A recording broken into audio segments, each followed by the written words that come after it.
Welcome to மகை maths class. நம்ம என்ன பார்க்க போகிறோம்னா 6ஆம் வகுப்பு 2ஆம் பருவம் வடிவியலில் பயிற்சி 4.3ல் 13வது கணக்கு தான் பார்க்க போகிறோம். இதுக்கு முன்னாடி 12வது கணக்கு வீடியோ போட்டிருக்கோம். அதை பார்க்காதவங்க போய் பார்த்துட்டு வாங்க. இப்போ கணக்கு பார்க்கலாம். 13வது கணக்கு. அட்டவணையை நிறைவு செய்க. முக்கோணத்தின் வகைகளும் கோணங்களும் கொடுத்துருக்காங்க. இது குறுங்கோணம், செங்கோணம், விரிகோணம்னு மேலே கொடுத்துருக்காங்க. கீழே எவைனும் இரு கோணங்கள் எப்போதும் குறுங்கோணங்களாக இருக்குன்னு சொல்லி குறுங்கோணத்தில் கொடுத்துருக்காங்க. அப்போ மூன்றாவது கோணம் எப்படி இருக்குன்னு கேட்குறாங்க. 2 கோணங்கள் எப்போதுமே குறுங்கோணங்களாக இருக்கும். அப்போ மூன்றாவது கோணமும் எப்படி இருக்கும்? குறுங்கோணங்கள் தான் இருக்கும். ஏன்னா மேலே குறுங்கோணம் இருக்கிறனால அது குறுங்கோணங்களாக தான் இருக்கும். ஓகேவா? திருப்பியும் சொல்கிறேன் பாருங்கள், புரியலைன்னா. எவைனும் இரு கோணங்கள் எப்போதும் குறுங்குணங்களாக இருக்குன்னு அவங்க சொல்லிட்டாங்க. அப்போ மூன்றாவது கோணம் எப்படி இருக்கும்? குறுங்குணங்களாக தான் இருக்கும். ஓகேவா? அதுதான் கான்செப்டு.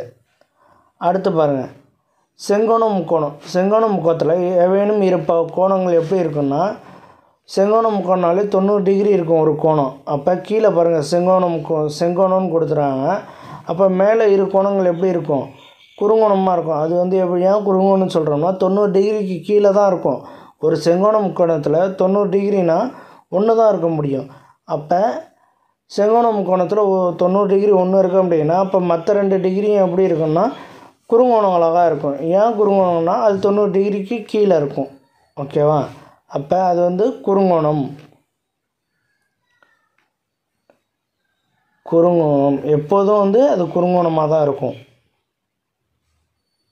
எப்போதும் குறுங்கோணம்.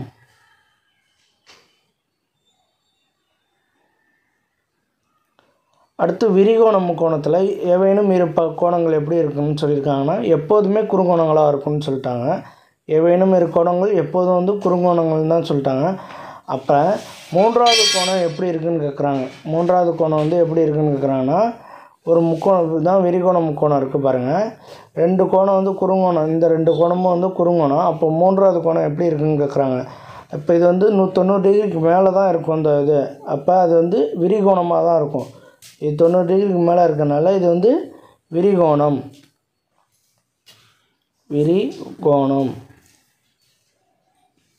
அவ்வளோதான் இந்த கணக்கு. நெக்ஸ்ட் வீடியோவில் பார்க்கலாம். இந்த வீடியோ பிடிச்சிருந்தால் லைக் பண்ணுங்கள், கமெண்ட் பண்ணுங்கள், ஷேர் பண்ணுங்கள், சப்ஸ்கிரைப் பண்ணுங்கள். அந்த பெல் பட்டன்